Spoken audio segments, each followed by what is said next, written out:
Good morning. Welcome to the March 28th Sunday service of the Unitarian Universalist Church of St. Petersburg. A UU congregation is a place for the appreciation of all souls, all ages, genders, loves, colors, abilities, educations, beliefs, questions, and hopes. We are devoted to spiritual growth and caring community, learning from all peoples, all persons, and all of our life's experiences to fulfill our potentials for happiness and helpfulness. So may we learn from this month's Women's History Month and from this week's holy days of Passover and Palm Sunday, and even from the Folly Day of April 1st. If you are newish to us and would like to learn more about our tradition, I'm happy to chat by phone or at the church. Hope to see you soon. And for this morning, thanks to Sarah, Paul, John, James, and Carol, and Annie for contributing to our service with words, music, and production. And thanks to all of you who make us a blessed community. May our time together help us grow. Good morning. I'm Paul Craig. And I'm Sarah Craig, your worship associates for this morning. To begin our service, we light our chalice as a symbol of our search for truth and meaning, our shared communion, and our light of caring.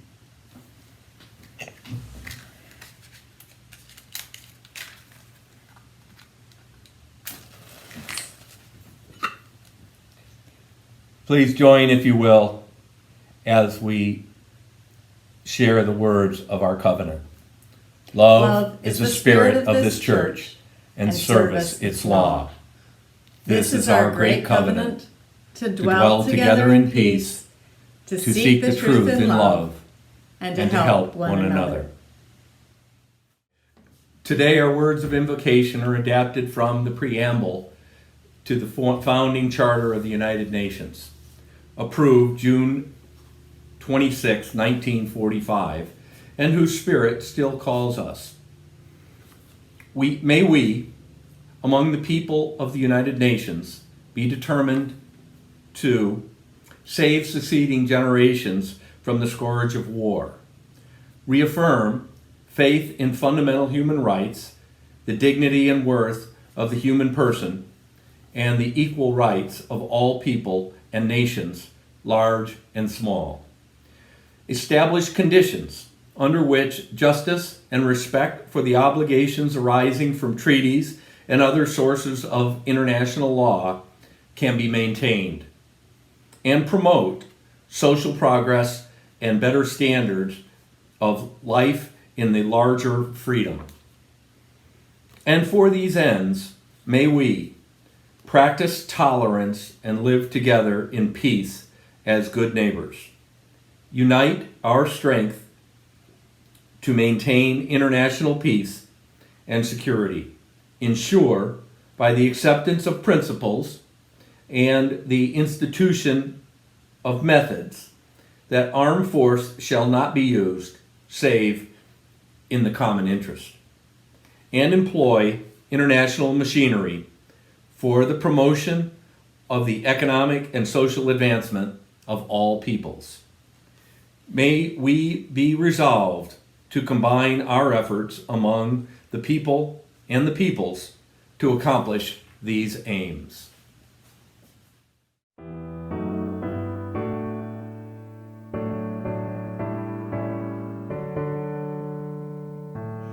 This is my song, O God of all the nations, a song of peace for lands afar and mine. This is my home, the country where my heart is. Here are my hopes, my dreams, my holy shrine. But other hearts in other lands are beating with hopes and dreams as true and high as mine. My country's skies are bluer than the ocean, and sunlight beams on clover leaf and pine. But other lands have sunlight too and clover, and skies are everywhere as blue as mine. Oh, hear my song, thou God of all the nations, a song of peace for their land and for mine. A few words for our families. There's a wonderful book that both older and younger people seem to love. I love it. Maybe you do too. The book is called The Island of the Blue Dolphins. It's about a Native American girl named Karana, whose tribe had lived on that island for maybe 2,000 or more years. The island was about 70 miles off the coast of Southern California. So how did Karana end up on the island all by herself, living there for about 20 years, from the time when she was only about 12 years old?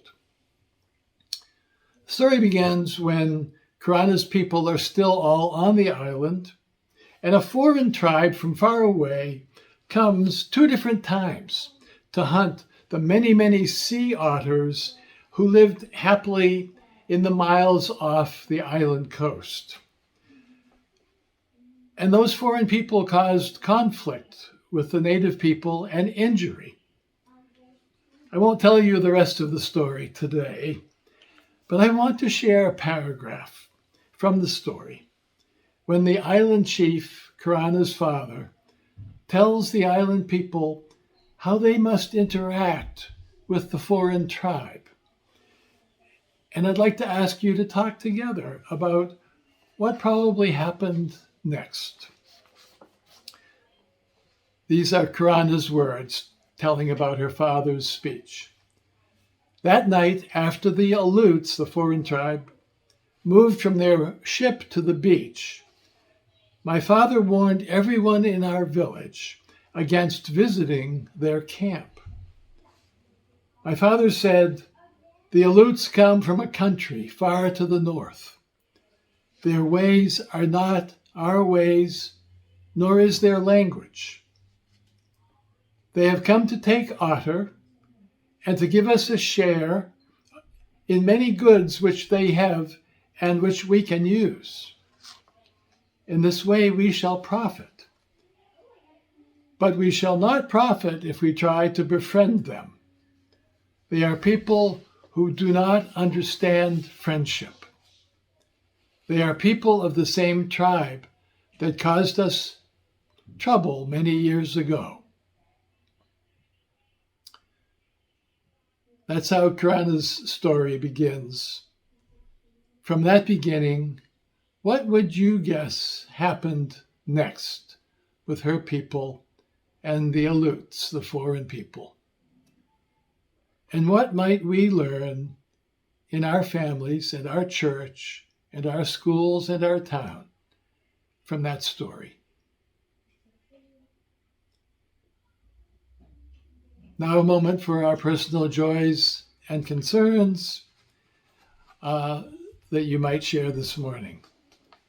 You can share in our comment column on the right of your YouTube screen, and or share during our coffee hour after the service. We can also share, if you let the worship committee chair, Susan Benor, or me know of your joy or concern, and we can share during the service at this time. For all who are suffering the emotional strain of these times, may we take care of one another. And please be in touch if life is seeming a bit too much. Maybe getting together for a visit at the church would help, or a phone call. And keeping in touch with one another, supporting one another, that makes all the difference. Now, before our first reading for our service this morning, here's a word from Carol Ulmer on celebrating our UU church family.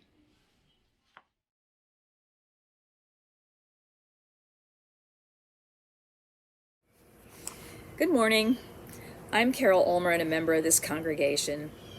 In 2004, I discovered Unitarian Universalism at a UU congregation in Annapolis, Maryland.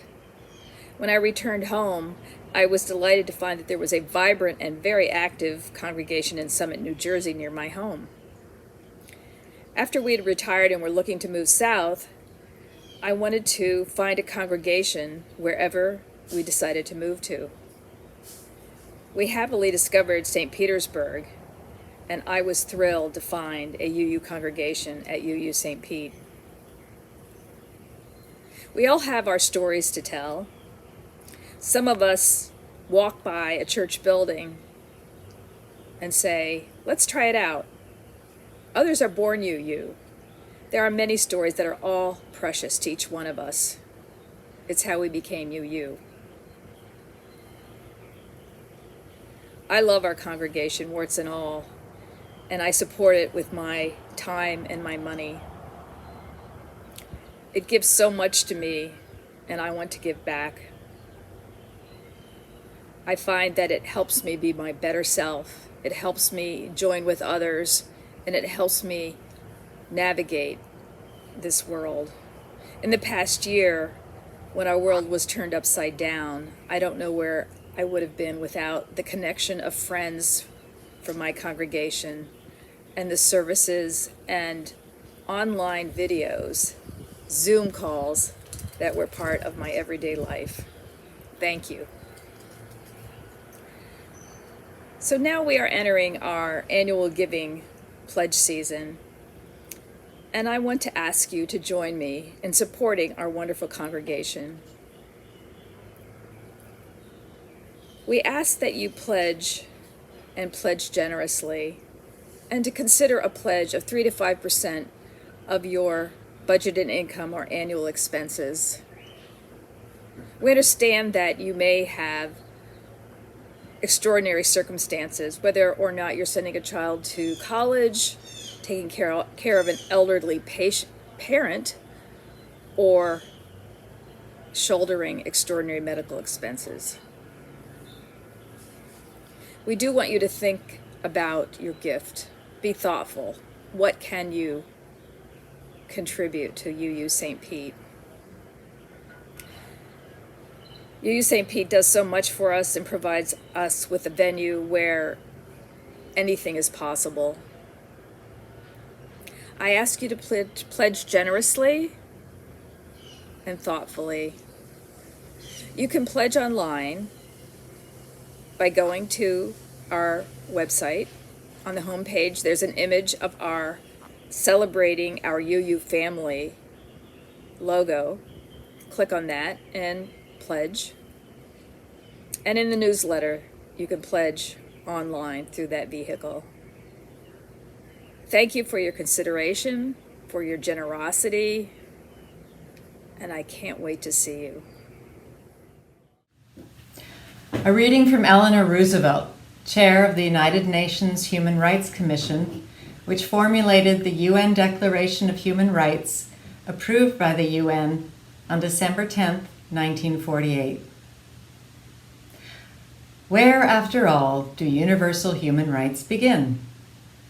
In small places, close to home. So close and so small that they cannot be seen on the map of the world. Yet they are the world of the individual persons. The neighborhood they live in, the school or college they attend, the factory, farm, or office where they work. Such are the places where every man, woman, and child seeks equal justice, equal opportunity, equal dignity without discrimination. Unless these rights have meaning there, they have little meaning anywhere. Without concerted citizen action to uphold them close to home, we shall look in vain for progress in the larger world.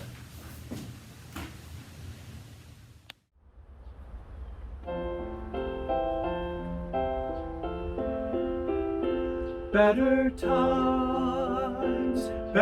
times will come, better times will come, when this world learns to live as one. Oh, better times will come, when we greet each dawn without fear, knowing loved ones soon will be near. When the winds of war cannot blow anymore, oh, better times will come. Better times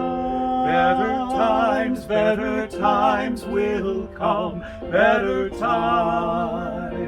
Better times will come, when this world learns to live as one. Oh, better times will come, though we live each day as our last. We know someday soon it will pass. We will dance, we will sing in that never-ending spring. Oh, better times will come. Better times will come.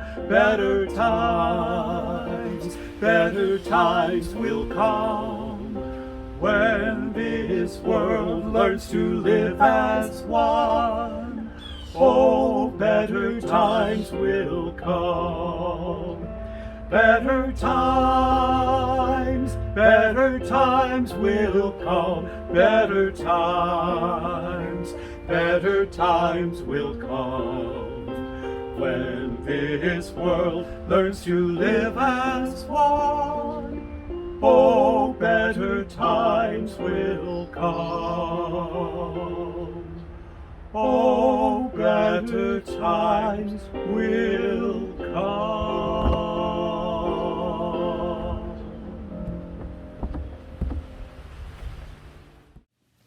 A reading from the Gospel of Matthew, chapter 15. Jesus left the east bank of the Sea of Galilee and traveled to the district of Tyre and Sidon. Just then, a Gentile Canaanite woman from that region came out and started shouting, "Have mercy on me, Master, Son of David. My little daughter is tormented by a demon." But he did not answer her at all. And his disciples came and urged him, "Send her away, for she keeps shouting after us." He spoke to her and said, "I was sent only to the lost sheep of the house of Israel." But she knelt before him, saying, "Master, help me." He answered her, "It is not fair to take the children's food and throw it to the dogs." She said, "Yes, Master, yet even the dogs eat the crumbs that fall from their master's table." Then Jesus answered her, "Woman, great is your faith. Let it be done for you as you wish." And her daughter was healed instantly. The title for today's sermon is Jesus' Second Sin Redeemed. But the real question for today's sermon is it possible for us to achieve a world community of peace, liberty, and justice for all? Now, regarding Jesus' second sin, You just heard it in Matthew chapter 12, or chapter 13, sorry. It's the same story in Mark chapter 7. Jesus called an anguished mother and her tormented daughter dogs, and all her people, the Canaanites and the Syrophoenicians, all those oppressed just like Judea, just like the Hebrews in Egypt, under the rule of empire, cruel empire. All the peoples of the world, not of the house of Israel, dogs. How could gentle Jesus, meek and mild, be so obtuse, so cruel in the face of heartbreak? Debasing the Canaanite woman and her people was Jesus' second sin that we know of from the Gospels, proving at least the second half of Christian doctrine, that he was fully human.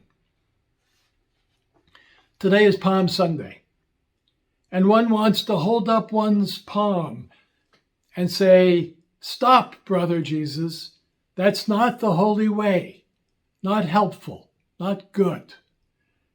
One wants to remind him of two Passover Exodus questions. First, what are we as human beings? And second, how shall we be in relationship? Are we children of divine caring, seeking to flourish altogether? Or are we children of devilish impulse, clashing over our separate benefits? One wants to ask the same question to Karanas Island chief father, who we heard about in the children's time, especially a bit later when he displays his bias by refusing to share his people's windfall of surplus fish with the hungry Aleuts. The need and the greed of the Aleuts, combined with the hostility and inhospitality of the islanders, where would that lead? It led to the violent conflict and the death of most of the men on the island and from the ship. And it led to a brave girl being left behind on an island for 20 years. That part of the story is true. Human palms can also be a sign of recognition, respect, and welcome. Rather than stop, they say, "Come, share," or even "you first." Whether fish or the grace of God, sharing feeds the spirit of relationship.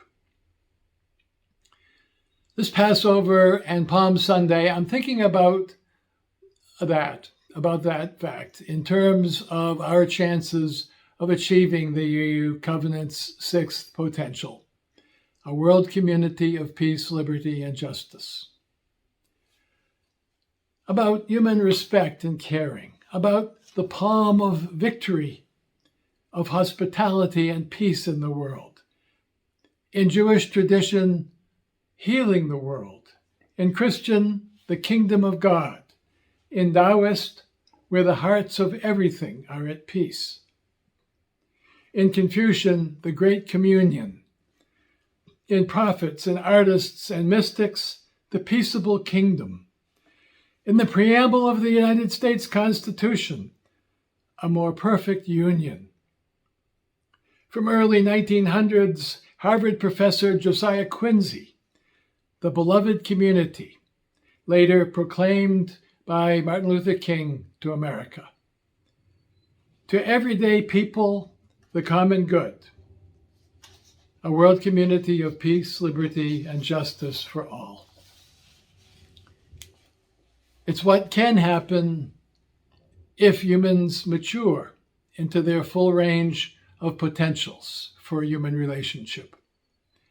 A sense of worth, of helpfulness in relationship, of encouragement to spiritual growth, of cherishing truth and meaning, of harmonizing individual conscience and societal governance. Develop these, and then we can develop our potential to live together in peace and unafraid. In relationship with the Canaanite woman, Jesus sinned. And was the Redeemer redeemed, put back on track? Yes, he was. And this is another underplayed moment in women's history, I think. The anguished mother stood up to the power-filled master by humbling herself for her child's sake. She said, yes, but even the dogs get to eat from the master's table. Bless my soul, she's right, thought Jesus. The grace of divine being is for every living soul, regardless. Like a mother's gracious caring for her child, regardless. And he said to her, your trust in the divine creative power in me, in you, and in your daughter will heal her. Go home to her, believe and see. And so it was. And Jesus himself was healed of his too narrow tribalism, parochialism, that had triggered him to belittle and abuse the woman. He was redeemed to his full potential, transfigured by full enlightenment that he should and could serve persons and peoples of every nation. Teaching through word and deed the power of human graciousness, just as the Canaanite woman had taught and healed him. Soon he would tell his disciples to go to all corners of the earth and teach this truth, that the divine energy is universal, not restricted, that it empowers anyone's and everyone's efforts, and that if we share that power with all humanity, the more perfect communion of all souls will come. Where does that way of peacemaking start? You heard Eleanor Roosevelt say it starts close to home. And that points us to Jesus' first sin and his first redemption. In Luke chapter 2, 12-year-old Jesus goes with his parents to Jerusalem for Passover. Afterwards, all the Nazarenes, all the people from Nazareth begin the trek homeward. Except at the end of the day, Jesus' parents learn he's not among them. After 3 days of frantic searching, they find their delinquent in dialogue with the teachers back at the Jerusalem temple. That is Jesus' first sin that we know of from the Gospels, his first waywardness, careless disregard of his parents, even though he was 12 years old, just 1 year short of coming of age. And they made it clear to him he had made them suffer. And after that, he changed. He was redeemed by their suffering and their gentle but firm revelation of their suffering to him. Thereafter, the gospel tells us he attended to them and grew in wisdom and grace, quite likely later enabling him to accept the Canaanite woman's rebuke and to transfigure himself into someone who sought not only Jewish liberation, but a world community of peace, liberty, and justice, as well as understanding, caring, and fulfillment for all.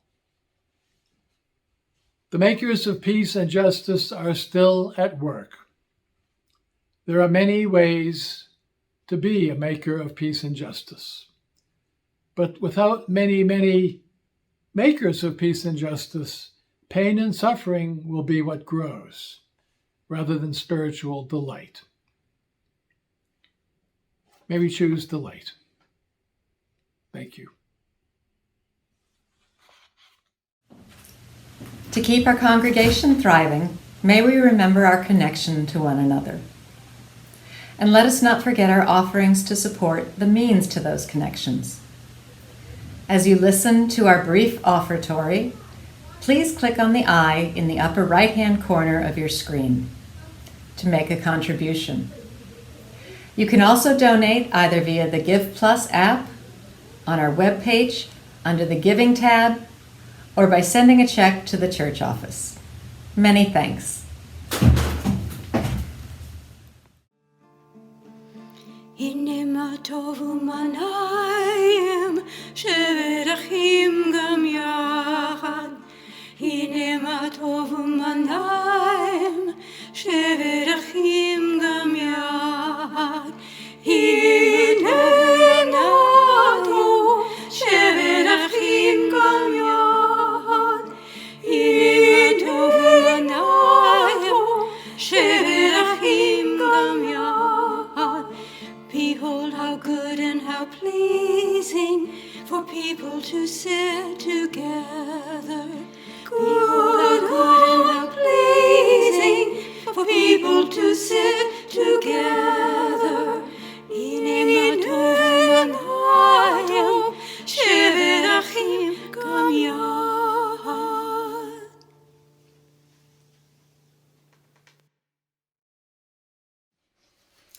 Now, as we move toward the conclusion of our Sunday service, some words from Karen Armstrong and the Council of Conscience.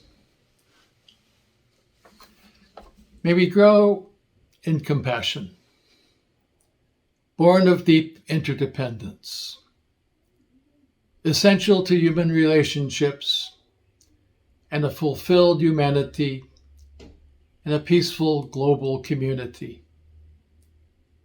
May we treat the inviolable sanctity of every human being with justice, equity, and respect. It is the path to enlightenment. We know what we have to do. So end our words. So begins our work. I hope you have a joyful and transformative week. Hope to see you at coffee hour or very soon. Thank you, everybody, for being here together this morning. We hope you can join us right after the service for our coffee hour at the Zoom address coming up shortly on your screen. We'll have a brief time when you can share about how you would answer our morning's sermon question. What are our choices for a world community of peace, liberty, and justice? And then a time for us all to check in and touch base. And if you send Sarah Craig, right here, an email reservation at the address in our newsletter, you can watch the service again at 4 o'clock in our back picnic area on a large screen TV. Now, as the service ends, with a breath, we pass the flame of our chalice to each other, saying together, we extinguish this flame forcefully, but not the light of truth, the warmth of love, or the fire of courage. These we carry in our hearts and out into the world. Ilu hotianu mi mitzrayim hotianu mi mitzrayim dainu dainu dainu dainu dainu dainu dainu dainu dainu dainu Ilu hotianu mi mitzrayim